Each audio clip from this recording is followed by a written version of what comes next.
Hey guys, welcome back to the channel.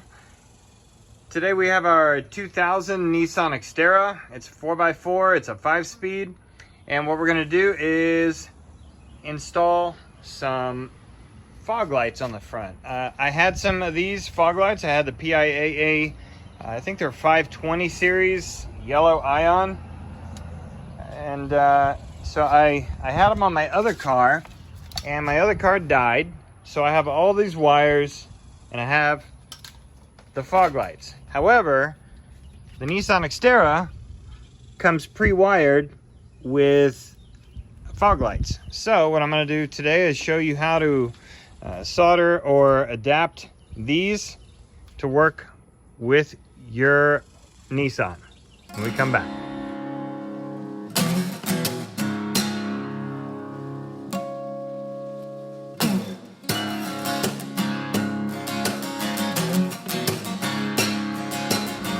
So some Xterras might not have this ability, but I have a fog light switch right here, okay? And it's already pre-wired with a beefy fog light relay. And if you see right here, it says fog lamp, and there's a bunch of big relays. That's gonna be your blue one. So I'm willing to bet it's gonna work with this Piaa setup. So let's get it wired up. Shouldn't take long. I've already mounted them.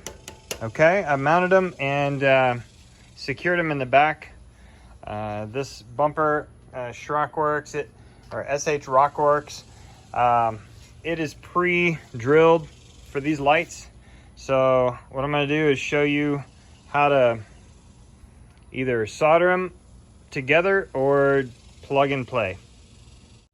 So what I've decided to do is use the Piaa wiring because it has good clips that clip into the fog lamps. So I've clipped one short wire, one long wire off the main fog light harness, and because the driver's side is short and the passenger side is requiring a long extension. So here, let's prep the wires. I have these wire strippers here. They usually work really well. Looks like about a 16 or 14 gauge. See how those work? All right.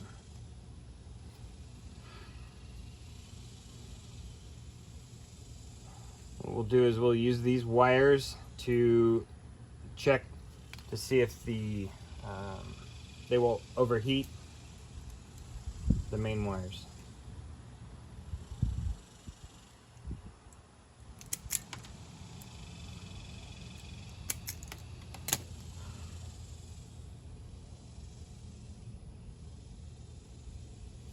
Okay, we're heating up our soldering iron over here. Just a moment.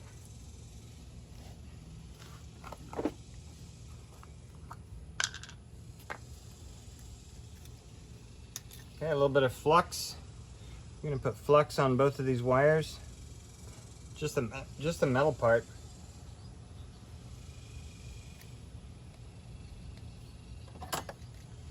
I'm not sure if this is hot yet. And it needs some more time. So we're going to come back when it is hot.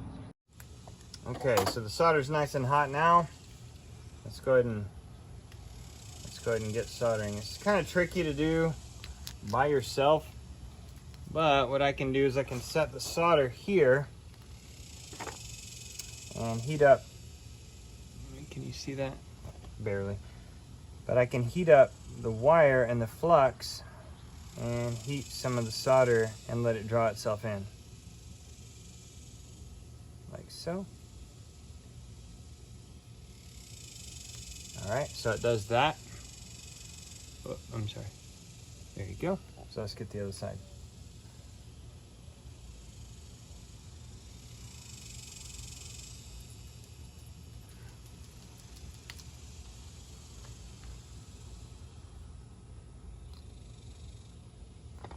I've applied flux to this set of wires as well. Nice.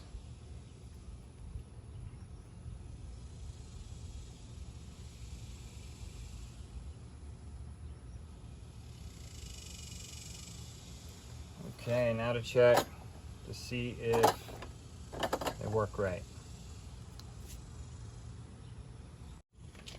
Okay, so what we'll do is we'll plug this. We'll plug the short side into here.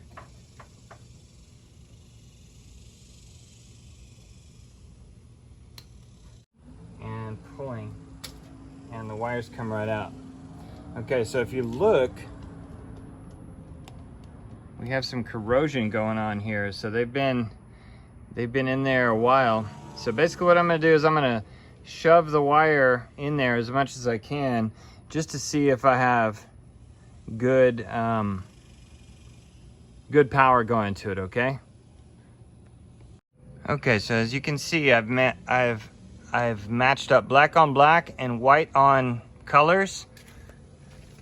I've done that on both sides, so let's see if these drive lights will work. All right, so you can't just turn it because it won't work. It won't work. You have to turn the lights on first, all the way. Then, here we go. So they do work. Good. One works. I'm assuming the other will work if I get the corrosion off of it. Okay, so to ensure I was getting 12 volts through the wire that I thought I was going to get 12 volts through, I checked continuity from the black wire to this little metal spot here on my radiator support. So I checked that on both sides, and sure enough, it was grounded. So that's a confirmation on that.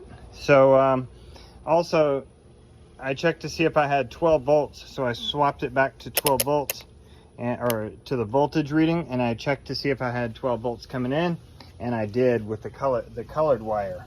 Okay, so now it's safe to go ahead and perform the solder job. So what I'm going to do is I'm going to cut these ends off here, and I'm going to prep it just like I did this side, and then I'm going to join the wires, and I will shrink wrap the wires.